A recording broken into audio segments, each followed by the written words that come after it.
700만이 넘는다고 하죠. 문제는 이 시니어 세대가 한 10년만 지나면 전부 실버 세대로 진입한다는 거죠.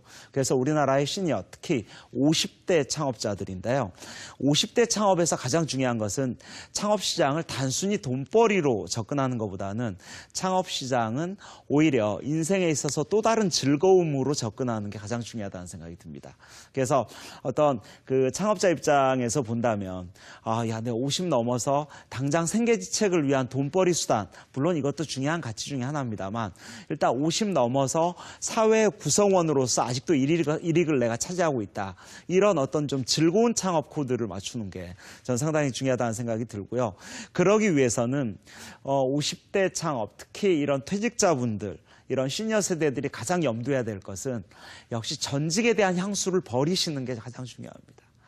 예전에 정말 그 화려했던 젊은 시절을 계속 추억하는 것보다는 전직, 그 화려했던 젊은 시절을 계속 추억하다 보면 그러한 컬러가 오히려 창업시장에서는 마이너스로 작용할 수 있습니다.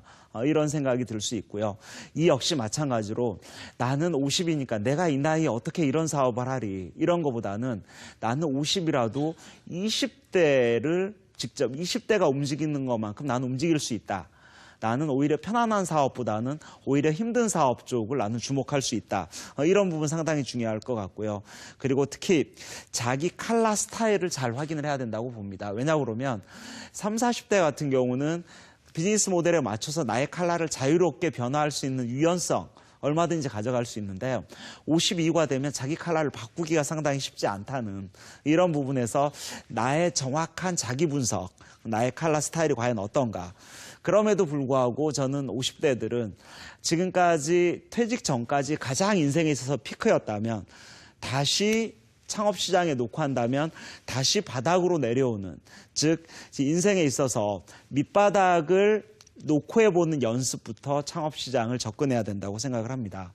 그래서 50대 창업자들 같은 경우는 어떻게 보면 지금 50대에 창업을 한다고 하더라도 60대, 70대, 80대, 30년 동안 나의 일거리로서의 창업, 너무나 중요한 부분이기 때문에 단순한 수익 모델보다는 내가 몰입할 수 있고 즐거워할 수 있고 그럼으로써 새로운 인생에 새로운 가치를 발견할 수 있는 이러한 창업 시장을 주시하는 게 어떻게 보면 이 시니어 세대들이 가져야 되는 어떤 창업법이 아닐까 하는 생각이 듭니다. 마지막으로 사실은 어떻게 보면 이 시니어 세대들은 금방 실버가 된다는 거죠.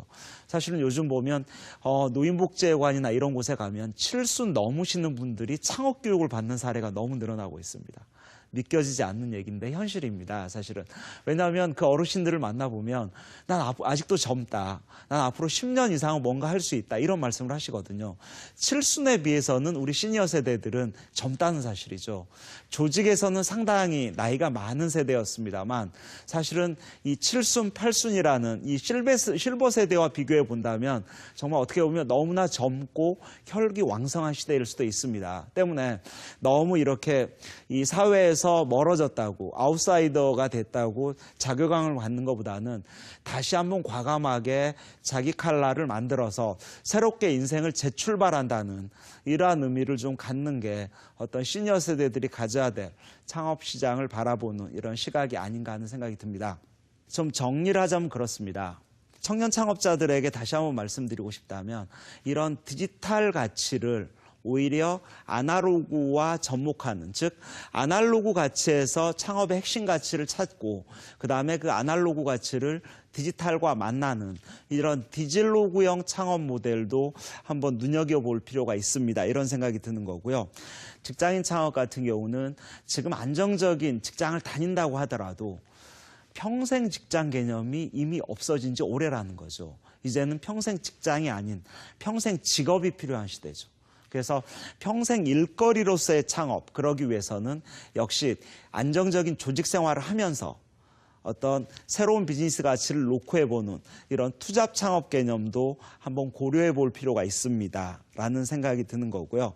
그리고 특히 여성의 섬세함, 여성 창업 같은 경우는 꼭 여성들이 할 수 있는 쪽만 보는 것보다는 오히려 남성들이 잘했던 시장에서 여성 창업 시장이 놓고 한다면 오히려 성과 창출이 될 수 있습니다. 특히나 요즘 비즈니스 코드 중에 빼놓을 수 없는 게 이런 디자인, 디테일, 섬세함 이런 부분이 성패를 가르는 경우가 많기 때문에 여성 창업자들이 오히려 의외로 성과를 내는데 오히려 유리할 수 있습니다라는 말씀을 드리고요. 부부 창업 누구나 최적이라고 생각할 수 있겠습니다만 역시 케이스 바이 케이스입니다. 부부의 유형별로 달라질 수 있습니다라는 거. 그리고 시니어 창업은 좀 즐겁게 몰입할 수 있는 신나는 창업. 그리고 당장이 아니라 앞으로 30년 동안 좀 새로운 전공을 살린다는 차원에서 창업시장을 접근하신다면 우리나라 창업시장 늘 어렵고 힘들다고 합니다만 그래도 새로운 즐거움을 발견할 수 있는 곳이 이러한 창업시장이 아닌가 하는 생각이 듭니다. 오늘 계층별 창업시장에 대해서 한번 쭉 말씀드렸는데요. 어느 누가 하든 창업시장은 녹록하지는 않는 게 현실입니다. 하지만 누가 어떻게 하느냐에 따라서 성과는 상당히 달라질 수 있다는 거 명심하시고요. 창업시장을 보다 적극적으로 능동적으로 한번 접근해보는 이러한 게 필요한 시대가 아닌가 하는 생각이 듭니다. 마치겠습니다. 감사합니다.